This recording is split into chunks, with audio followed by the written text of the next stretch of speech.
The dust settled over the empty corral like a funeral shroud, and Wendy Foster stood at the fence rail watching nothing where 20 horses should have been, her knuckles white against the weathered wood, and her heart hammering a rhythm that matched the hoofbeats still echoing in her memory.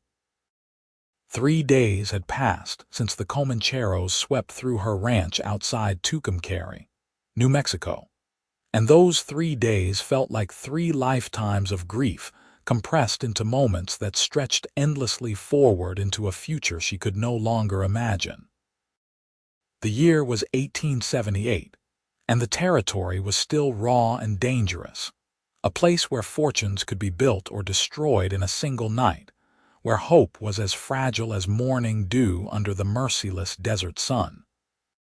Her father had died building this ranch, had spent his last breath whispering that the horses were her legacy, her security, her future in a land that gave women precious few options.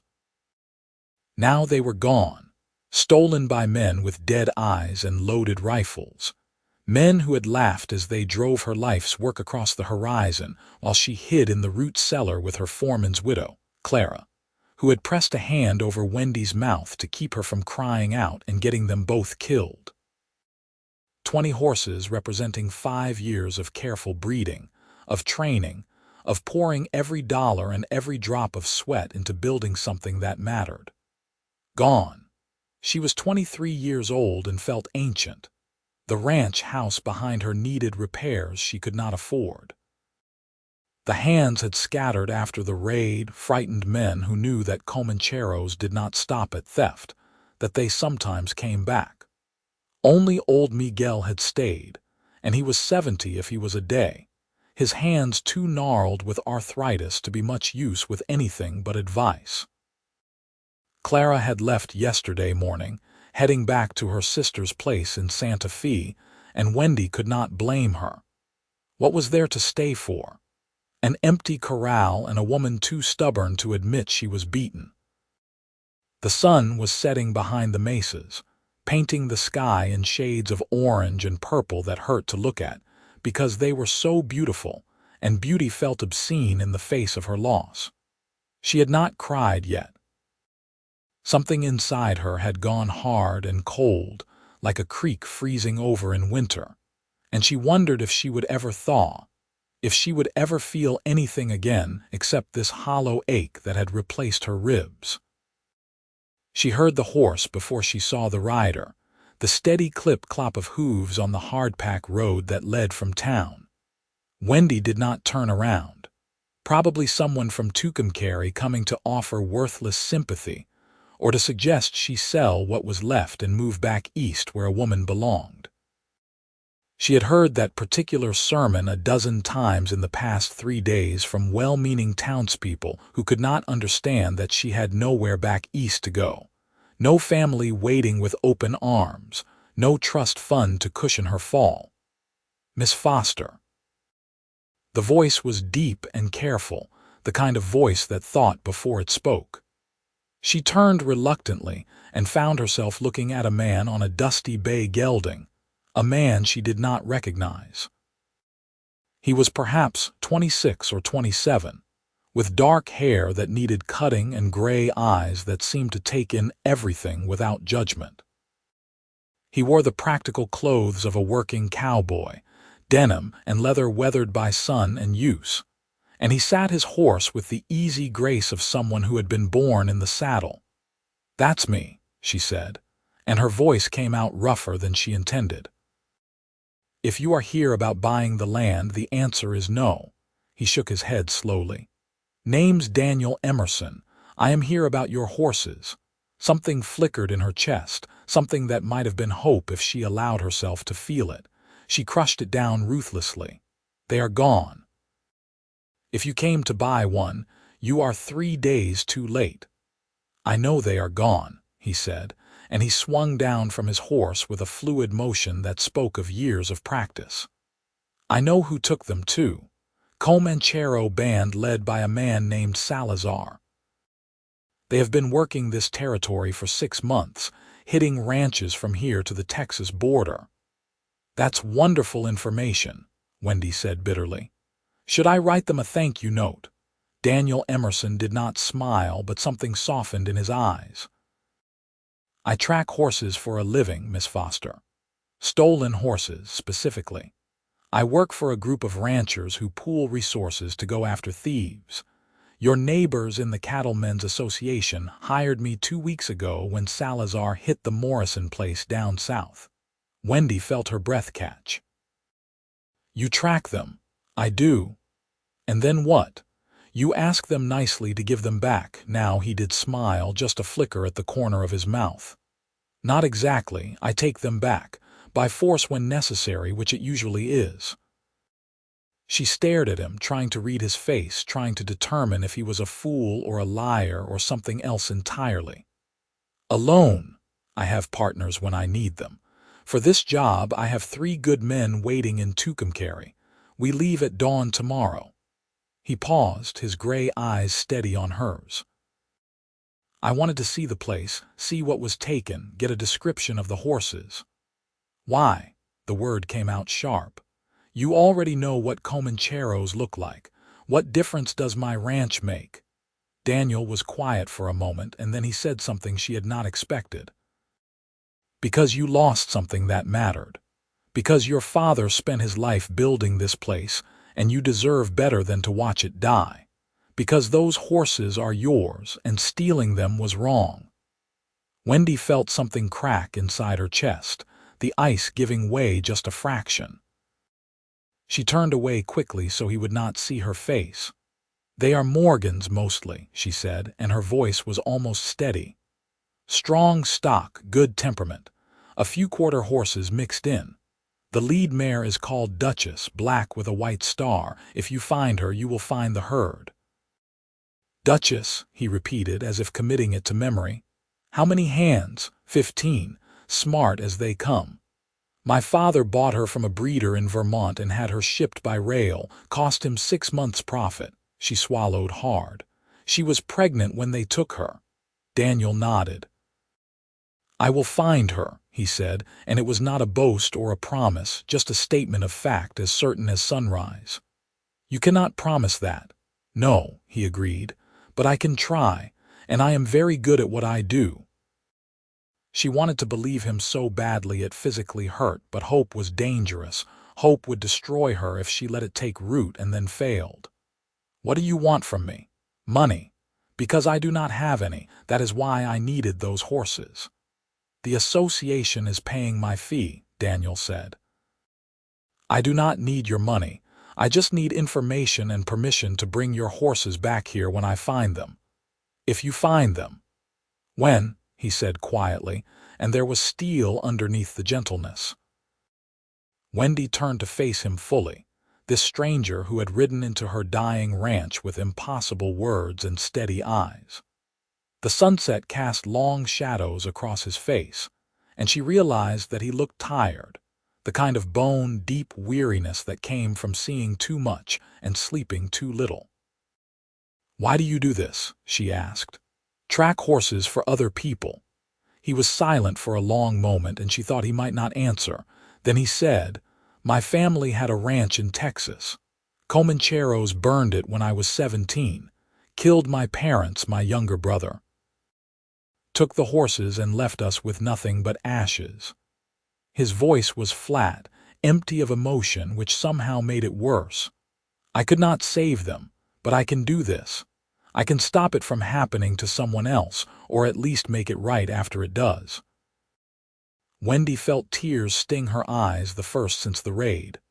"I am sorry," she whispered. "So am I," Daniel said. "But sorry does not bring anyone back, and it does not catch thieves. Work does, so I work." She wiped her eyes roughly with the back of her hand. "What information do you need?" They spent the next hour going over every detail she could remember. The number of men, their appearance, the direction they had taken. Daniel listened with complete focus, occasionally asking questions that seemed oddly specific, but proved he knew exactly what he was doing. He sketched a rough map in the dirt, marking likely routes and water sources, talking through scenarios half to himself. They will head for the border eventually, he said. But they will hold the horses at a temporary camp first. Let them rest. Weed out any that went lame on the drive. Probably up in the canyon country northwest of here. There are a dozen places they could hide a herd that size. You will need help, Wendy said suddenly. Let me come with you. Daniel looked up sharply. No, they are my horses, which is exactly why you should not come. This is going to be dangerous, Miss Foster. These are not petty thieves, they are killers. I can shoot, she said fiercely. My father taught me I can ride as well as any man. I do not doubt it, Daniel said, and he sounded like he meant it. But I do not take civilians into gunfights, and I do not make exceptions. You hired me to do a job, and I will do it, but I do it my way. I did not hire you, the association did. Even so. He stood, brushing dust from his knees. I will bring them back, Wendy. You have my word. It was the first time he had used her given name, and somehow that small intimacy steadied her more than any promise could have. She nodded slowly. All right, but you come back here when you have them. I need to see Duchess with my own eyes, make sure she is all right. I will, Daniel said. He swung back into his saddle with that same fluid grace. Keep someone with you until I return. Those men might come back. Miguel is here. That is not enough. It is what I have, Wendy said flatly. Unless you want to leave one of your men behind, which I assume you do not. Daniel frowned, clearly unhappy, but he nodded. Lock your doors. Keep a rifle close. If you see anyone you do not recognize, do not be polite, just shoot. Comforting advice. True advice. He gathered his reins. I will be back in a week, maybe less. What if you are not? He met her eyes, and for a moment she saw past the competent tracker, past the calm exterior, to something raw and determined underneath. Then I am dead, and you should get out of New Mexico as fast as you can. He rode away before she could respond, his horses' hooves raising small clouds of dust that glowed gold in the dying light. Wendy stood watching until he disappeared around the bend in the road, and then she walked slowly back to the empty house that no longer felt like home. The week that followed was the longest of Wendy's life. She threw herself into work because work was the only thing that kept her from thinking, from imagining Daniel Emerson and his men lying dead in some canyon, while Salazar drove her horses deeper into the wilderness. She repaired fence, cleaned stalls that held no horses, organized tack that had no purpose. Miguel watched her with worried eyes but said nothing, understanding that sometimes grief needed motion to survive. On the 5th day, she rode into Tucumcari for supplies she could barely afford. The town was small but growing, a collection of adobe buildings and wooden storefronts clustered around the main road that connected Texas to California. People stared at her as she tied her horse outside the general store, and she heard the whispers, the pity, the certainty that she was finished. Shame about the Foster place, someone said, not quite quietly enough. Pretty girl like that, she will have to marry now. No other choice. Wendy bought her flour and coffee with her chin up and her eyes dry, refusing to give them the satisfaction of seeing her break. She was loading her saddlebags when Sheriff Tompkins approached, his weathered face creased with concern. "Wendy," he said gently, "you holding up all right?" "Fine, Sheriff. I heard Daniel Emerson came by your place. Word traveled fast in small towns. He did. He is tracking the Comancheros." Tompkins sighed. "I know what he told you, but I want you to prepare yourself for the possibility that he does not find them, or that he finds them and it goes badly. Salazar is not some two-bit rustler. He is smart and he is vicious." "I know what he is," Wendy said quietly. "He killed the Johnsons last year. He burned out the Martinez family before that. I know. Then you know that even if Emerson is as good as people say, this might not end the way you want." She finished tying down her saddlebags and turned to face the sheriff. "So what would you have me do?" Give up. Sell my land to the first man who offers and become someone's wife, someone's property, because that is all a woman can be out here without money. I would have you be realistic, Tompkins said, but his voice was kind. And I would have you be safe. There is no shame in accepting help. Is there shame in fighting for what's mine? He smiled faintly. No, I suppose there is not. Your father would be proud. Wendy swung into her saddle, suddenly exhausted. My father would still be alive if he had been more careful, if he had not spent everything on horses. Maybe everyone is right. Maybe I should just let it go. You want to let it go, she thought about Duchess, about the way the mare would nicker when Wendy came to the barn in the morning, about the feel of a horse's heartbeat under her palm, strong and steady and alive. She thought about her father's hands, scarred and calloused, gentle on a halter rope. She thought about Daniel Emerson's gray eyes and the way he had said when instead of if. No, she whispered. I do not want to let it go. Then do not, Tompkins said simply. Not yet anyway. Give Emerson his chance. Give yourself one more week. She rode home as the sun climbed toward noon, the heat pressing down like a physical weight. The landscape around Tucumcari was harsh and beautiful, all red rock and endless sky, dotted with sage and juniper. It was a land that demanded strength, that punished weakness, and Wendy had never been weak. But strength alone could not bring back stolen horses or rebuild a broken life. 6 days after Daniel Emerson had ridden away, Wendy was in the barn trying to repair a broken stall door when she heard it. At first she thought she was imagining things, that grief had finally driven her mad. But then she heard it again, unmistakable. The sound of many hooves moving fast, her heart seized in her chest. She grabbed the rifle she kept close and ran outside, expecting comancheros, expecting violence, expecting the end of everything. Instead, she saw a sight that made her knees nearly buckle: horses. A river of horses flowing down the road toward her ranch, driven by 4 riders who sat their saddles with the easy confidence of men who knew their business. And at the front of the herd, running with her head high and her black coat gleaming in the afternoon sun, was Duchess. Wendy's rifle clattered to the ground. She ran forward, vaguely aware of tears streaming down her face, not caring, focused only on the horse that had been her father's pride and was now her salvation. The riders expertly guided the herd into the empty corral, and Duchess broke away to trot straight to Wendy, whinnying that familiar greeting that meant home and safety and everything good in the world. "Hey, girl," Wendy sobbed, wrapping her arms around the mare's neck. "Hey, you are back, you are really back."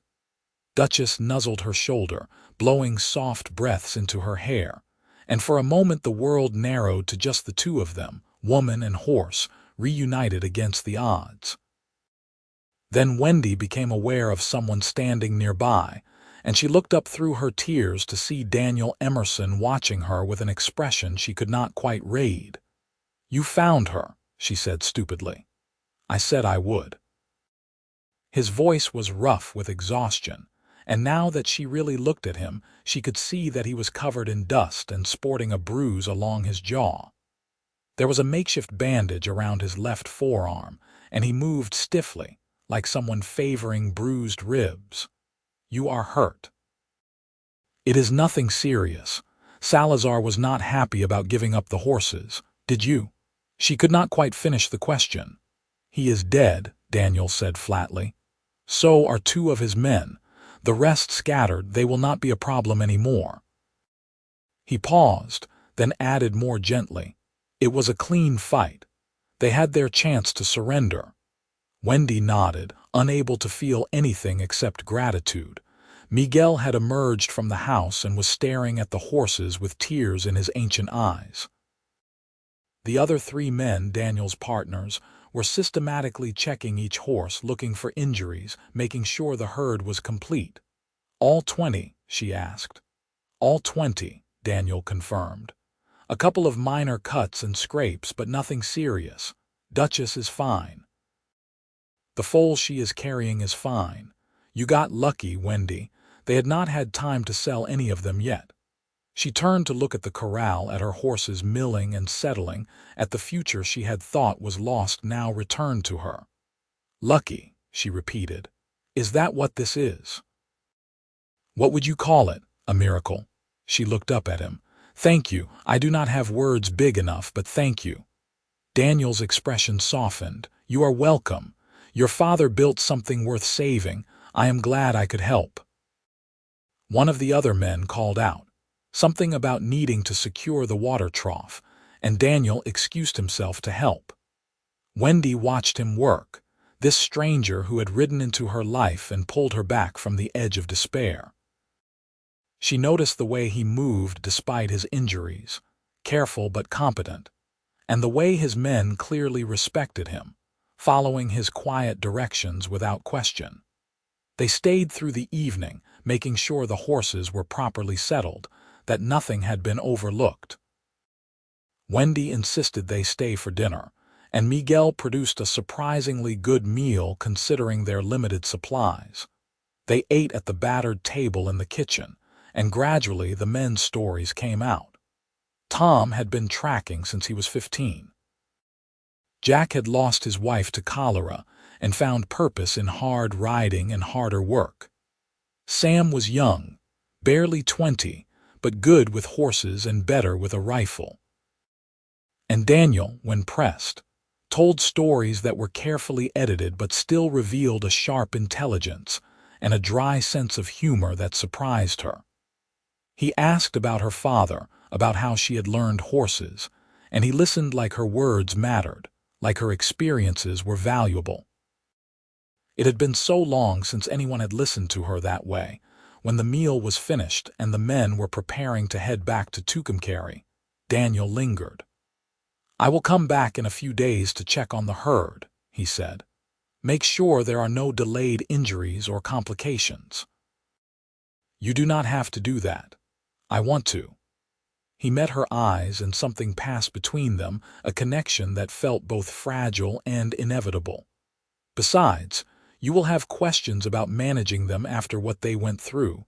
It helps to have someone who knows what to look for." "I would appreciate that," Wendy said softly. He nodded and turned to leave, then paused.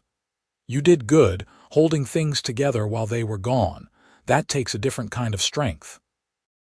Before she could respond, he was gone, swinging into his saddle and riding into the darkness with his men. Wendy stood in the doorway long after they disappeared, feeling something unfamiliar stirring in her chest. It was not quite hope, but it was close. It was possibility. Daniel came back 3 days later, as promised. He checked each horse methodically, running expert hands over legs and hooves, looking for signs of stress or injury that might have been missed in the initial return. Duchess followed him around like a puppy, clearly enamored with the man who had rescued her, and Wendy found herself fighting a smile at the mare's obvious favoritism. "She likes you," Wendy observed as Daniel examined Duchess's swollen belly, checking the foal's position. "Most horses do." "I think they can tell I respect them." He straightened, brushing dust off his hands. "She is doing well. The foal should come in another 6 weeks or so. Have you delivered before?" "Twice. My father supervised. You will be fine then, but if you want, I can be here when it happens, just in case." Wendy felt warmth spread through her chest. "That would be kind of you." "Not kind," Daniel said. "Practical. That foal is going to be valuable, and I would hate to see you lose it because of something preventable." But the way he looked at her when he said it suggested practicality was not his only motivation. They fell into an unexpected pattern over the following weeks. Daniel would ride out from Tucumcari every few days, ostensibly to check on the horses, but he always stayed longer than necessary. He helped Miguel repair the barn roof. He showed Wendy a better way to work a nervous gelding that had come back from the Comancheros skittish and wild-eyed. He brought news from town, gossip and politics, and market prices for horses. And they talked.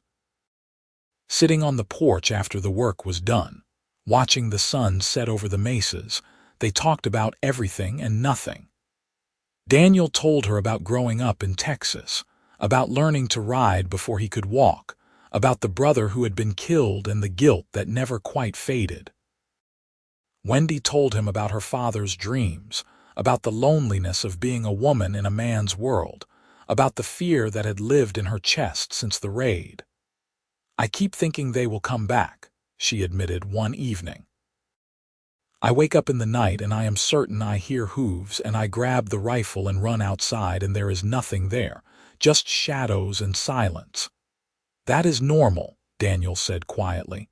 "After violence, the fear lingers longer than the bruises. Give it time. How long did it take you?" "After your family." He was quiet for a long moment. "I will let you know when it happens." She understood then that he was not someone who had healed from his trauma, but someone who had learned to carry it, to function despite the weight. It made him seem both stronger and more fragile, and she wanted fiercely to find a way to ease that burden, even though she barely knew him. "Why did you stay in New Mexico?" she asked. "After what happened in Texas, why not go east, somewhere safer?" "Because running away does not fix anything. It just takes the pain somewhere new." He looked at her, and in the fading light his eyes were dark and serious. "And because this land gets under your skin. It is hard and it is dangerous, but it is also beautiful and free. I cannot imagine living anywhere else." "I feel the same way," Wendy said softly. "People keep telling me to leave to find a husband in some city and forget about ranching. But I cannot. This place is in my blood." "Good," Daniel said. "The territory needs people who are willing to fight for it." The moment stretched between them, charged with something unnamed, and Wendy felt her breath catch. Then Miguel called from the house that coffee was ready, and the moment passed, but the warmth remained. As May bled into June, Daniel's visits became longer and more frequent. He started arriving early enough to help with morning chores, and staying late enough that Miguel would invite him to supper, which he always accepted. The horses thrived under his attention, and the ranch began to feel alive again, purposeful, less like a monument to loss and more like a working operation. Wendy found herself waiting for the sound of his horse on the road, found herself dressing more carefully in the mornings, found herself laughing at his dry observations about the absurdities of frontier life. He had a way of seeing the world that was both pragmatic and oddly hopeful, as if he understood that life was brutal, but insisted on finding meaning anyway. One afternoon in mid-June, she was working with the nervous gelding, trying to get him comfortable with a saddle again, when the horse spooked at a blowing tumbleweed and reared. Wendy held on, talking in the low, soothing voice her father had taught her.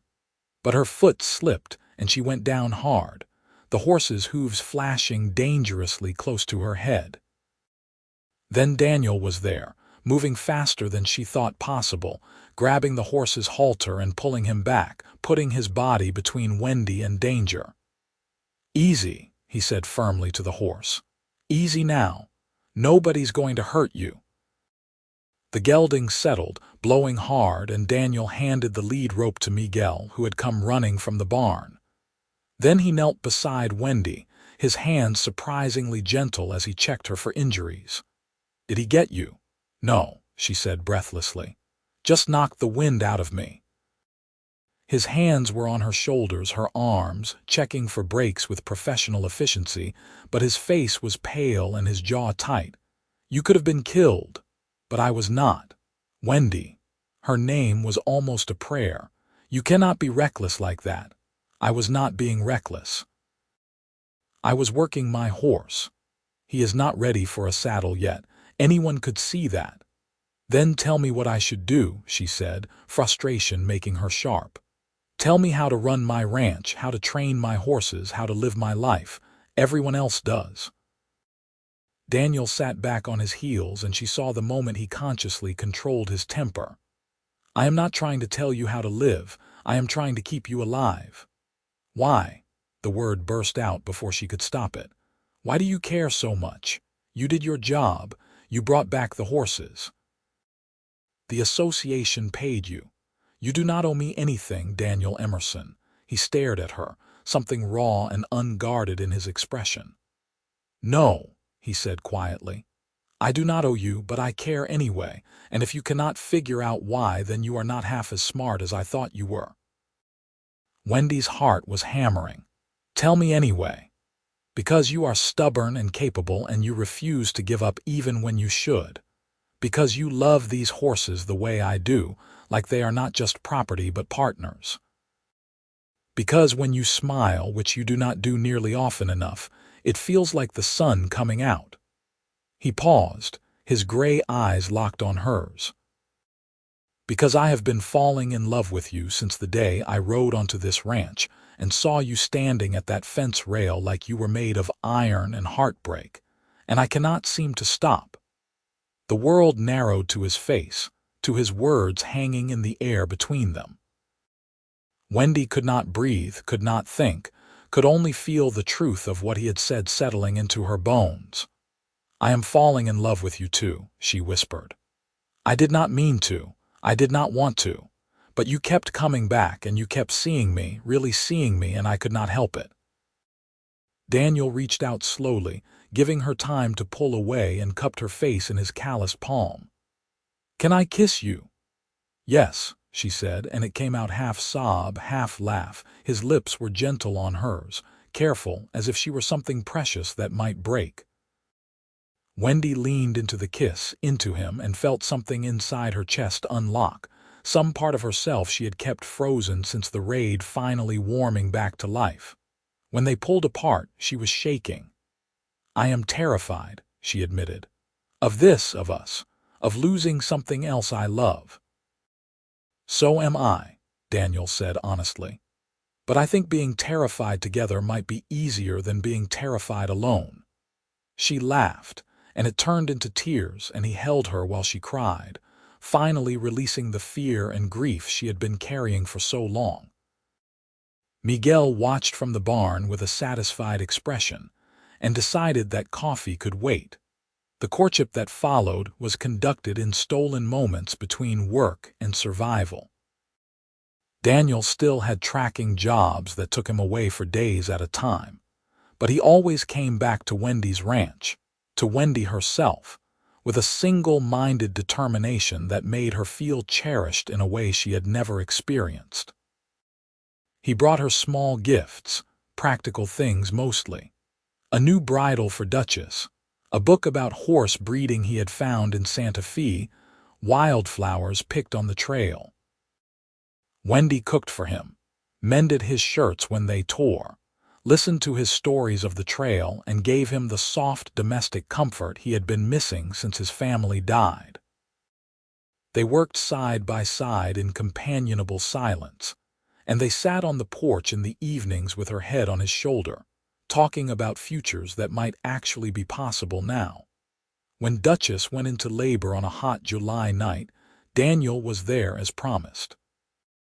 He and Wendy stayed in the barn through the long hours, monitoring the mare's progress, ready to intervene if something went wrong. But Duchess was experienced and strong, and just before dawn she delivered a perfect colt, long-legged and dark like his mother.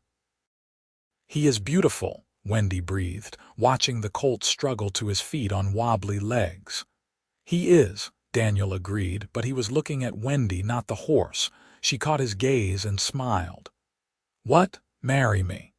The words hung in the quiet barn, simple and enormous all at once. Wendy's breath caught. "What? Marry me?" Daniel repeated, and now he took her hands in his. "I know it is fast. I know we have only known each other a few months, but I have never been more certain of anything in my life. I love you, Wendy Foster. I love your strength and your stubbornness, and the way you care for these horses like they are family. I want to wake up next to you every morning and fall asleep holding you every night. I want to build a life here on this ranch together. Say yes." Wendy felt tears spill over, but this time they were good tears, joyful tears. "Yes," she said. "Yes, absolutely yes." Daniel kissed her then, deep and thorough, a kiss full of promise and hope and the fierce joy of finding something worth fighting for. Duchess, unimpressed by human drama, nuzzled her newborn colt and nickered contentedly.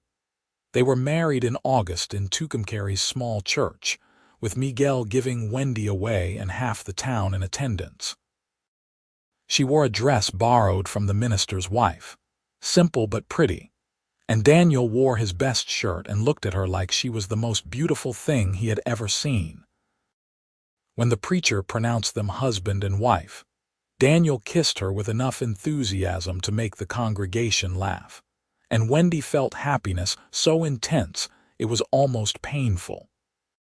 The reception was held at the ranch, with long tables set up in the yard and food contributed by neighbors who had watched Wendy struggle and were genuinely glad to see her find happiness.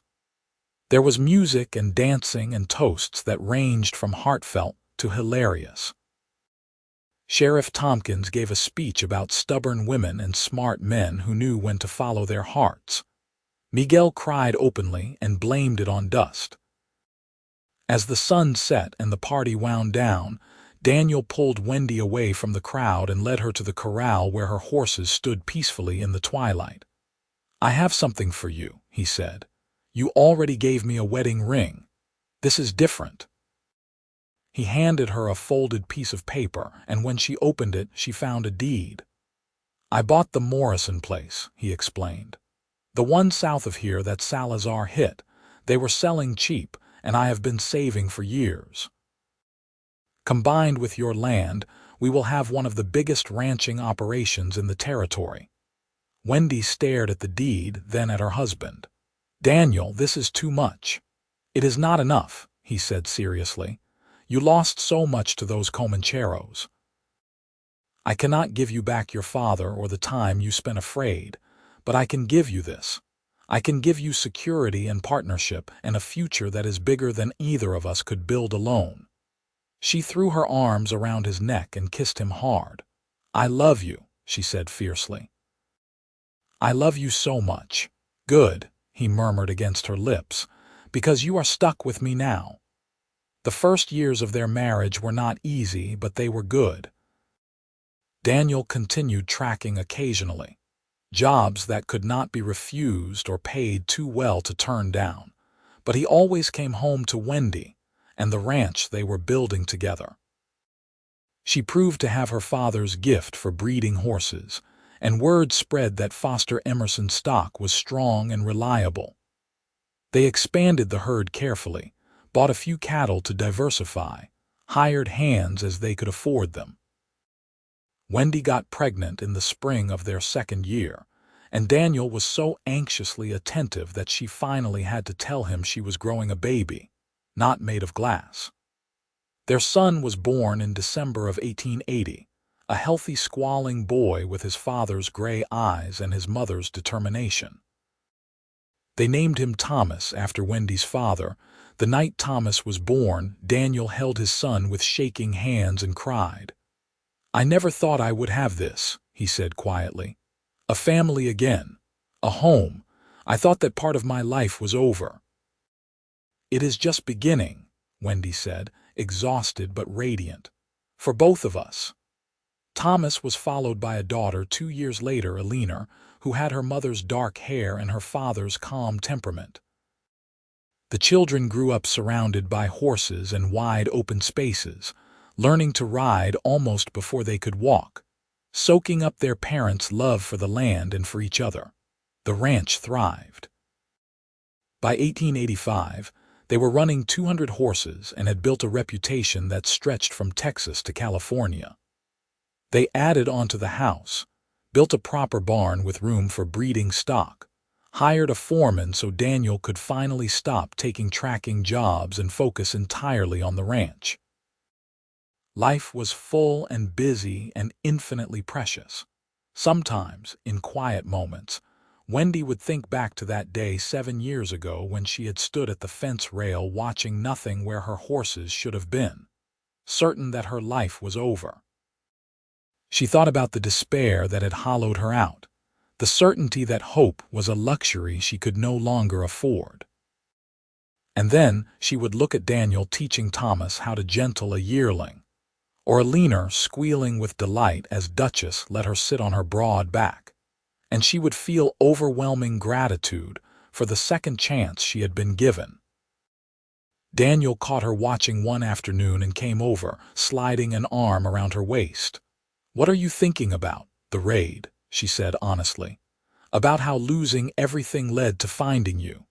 He was quiet for a moment, and then he said, "I think about it too.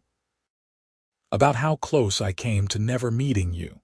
If I had taken a different job, if the association had hired someone else, if you had given up and left before I arrived." He tightened his arm around her.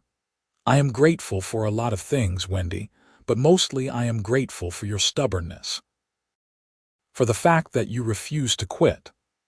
"I had good reason to hold on," she said, rising on her toes to kiss him. "I just did not know it yet." In 1886, Miguel passed away peacefully in his sleep, and they buried him on the hill overlooking the ranch with a headstone that read "Faithful Friend." Thomas, who was 5, asked why people had to die, and Wendy and Daniel struggled to explain that death was part of life, that it made the time you had with people more precious. "Grandfather Thomas died before I was born," Thomas said thoughtfully, "and Miguel died now. But you and Papa are going to live forever, right?" Wendy glanced at Daniel, who looked as heartbroken as she felt. "We are going to live as long as we can," she said gently, "and we are going to love you every single day." It was the best promise they could make. The years rolled on, marked by seasons and growth, by foals born and horses sold, by children growing taller and the ranch growing more prosperous. They survived droughts and harsh winters, navigated the changing politics of New Mexico as it moved slowly toward statehood. Daniel served briefly on the town council. Wendy started a breeding program for horses specifically trained for ranch work, and it became hugely successful. In 1890, when Thomas was 10 and Alina was 8, Wendy discovered she was pregnant again. The pregnancy was harder than the previous 2, and Daniel hovered anxiously, remembering too well that childbirth was dangerous on the frontier. But Wendy weathered it with her usual grit, and in the spring of 1891 they welcomed another daughter, Clara, named for the woman who had hidden with Wendy during the raid.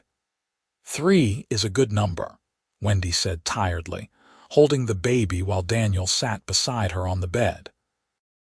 3 is perfect," he agreed. "You are perfect. This life we built is perfect." "Not perfect," she corrected gently, "but ours." As their children grew, Wendy and Daniel made sure they knew the story of how the ranch had almost been lost, how the raid had taken everything, how Daniel had brought back not just the horses but hope itself. They wanted Thomas, Alina, and Clara to understand that strength was not about never falling, but about getting back up. That love sometimes came from unexpected places, that the best things in life were worth fighting for. Thomas inherited his grandfather's gift with horses, and his father's quiet competence. Alina was fierce and fearless, constantly testing boundaries in ways that terrified her parents and impressed the ranch hands. Clara was the peacemaker, the one who could gentle any creature, horse or human, with patience and kindness. Daniel and Wendy watched their children become themselves with a mixture of pride and bittersweet awareness that time was passing, that these precious years would not last forever.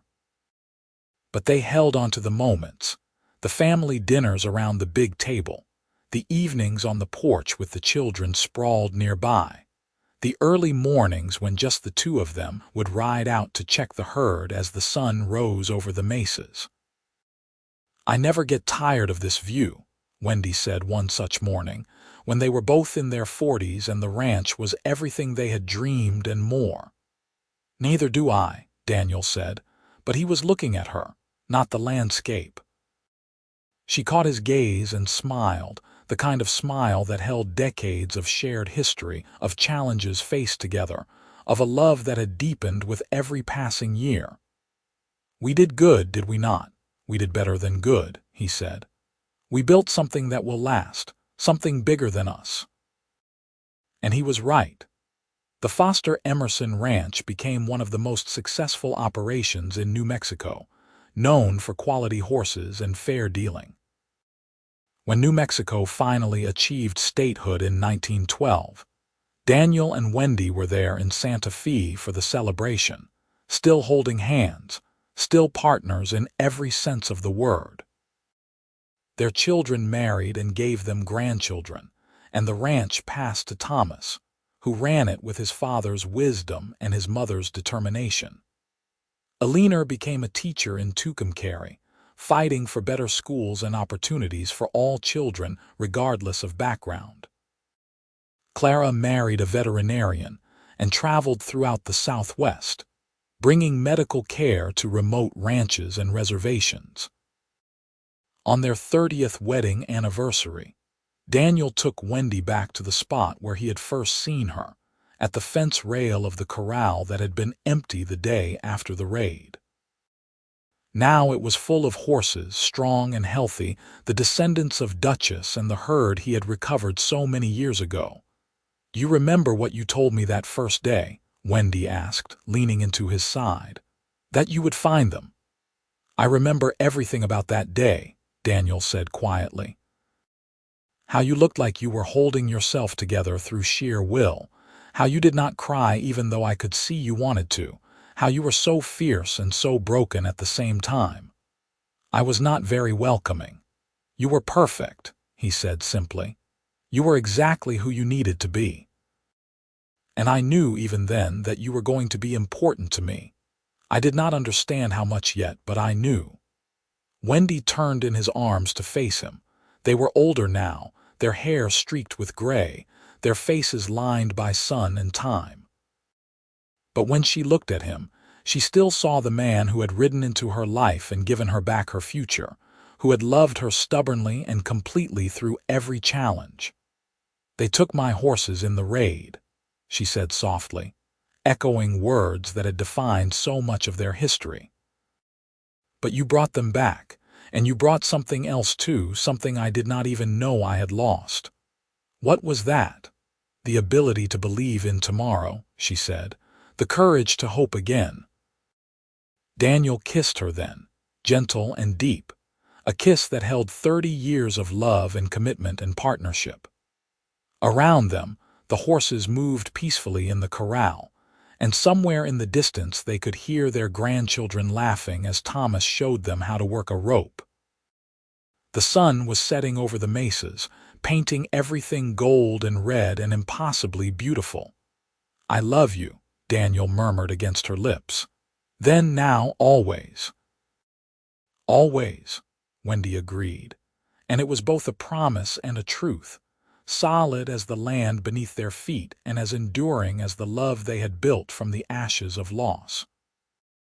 They stood there together as the stars began to emerge, two people who had found each other at exactly the right moment, who had chosen love over fear and hope over despair, who had built a life and a legacy that would outlast them both. The ranch that had almost died was now thriving, full of family and purpose, and the unbreakable bond between a woman who refused to give up and the cowboy who helped her find her way back to herself. It was not the ending Wendy had imagined that terrible day, when she watched the Comancheros disappear over the horizon with everything she had worked for. But it was better than anything she could have dreamed, and as she stood in the circle of Daniel's arms watching their grandchildren play in the twilight, she knew with absolute certainty that every moment of struggle had been worth it for this. A life fully lived, a love deeply felt, and a future bright with promise. The raid had taken her horses and her hope, but from that loss had come something far more valuable. Daniel had brought back the horses, yes, but more importantly, he had brought her back to herself, had shown her that endings could become beginnings, that loss could transform into love. And together, they had built not just a ranch but a home, not just a partnership but a family, not just a life but a legacy that would endure for generations. As the last light faded from the sky and the stars blazed overhead, Wendy leaned her head against Daniel's shoulder and whispered, "Thank you." "For what?" "For finding me," she said simply. "For seeing me, for loving me, for giving me all of this."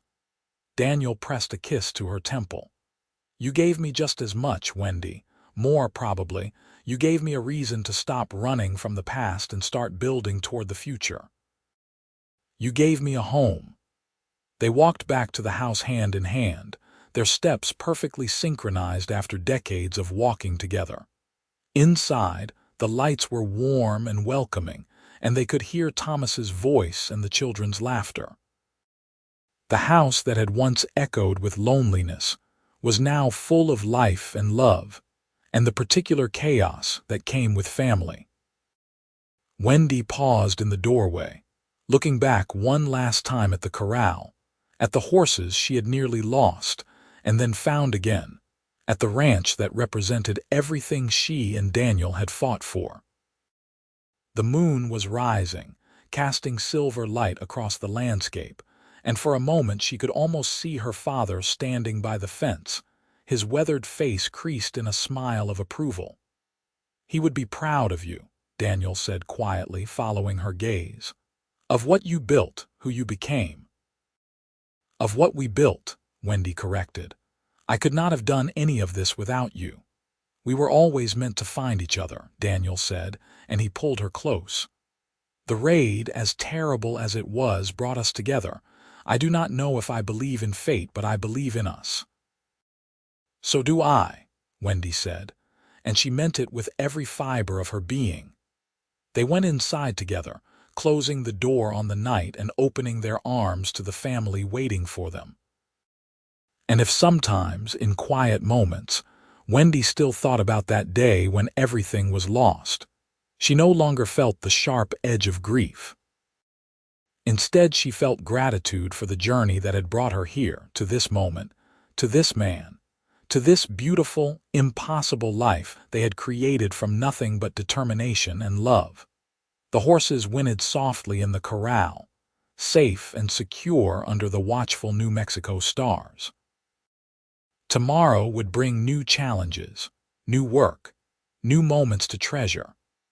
But tonight was for holding close the people who mattered most, for remembering that hope could be lost and found again, for celebrating the truth that sometimes the worst moments of your life led directly to the best. Wendy Foster Emerson had lost everything in a raid one terrible day in 1878. But Daniel Emerson had helped her find it all again, had given her back her horses and her hope, and shown her that endings were just beginnings in disguise. Together they had built something that would last long after they were gone, a testament to resilience and partnership, and the transforming power of love. And that, Wendy thought as she sat down to dinner with her husband and family, surrounded by warmth and laughter and the sweet certainty of belonging, was more than enough. It was everything.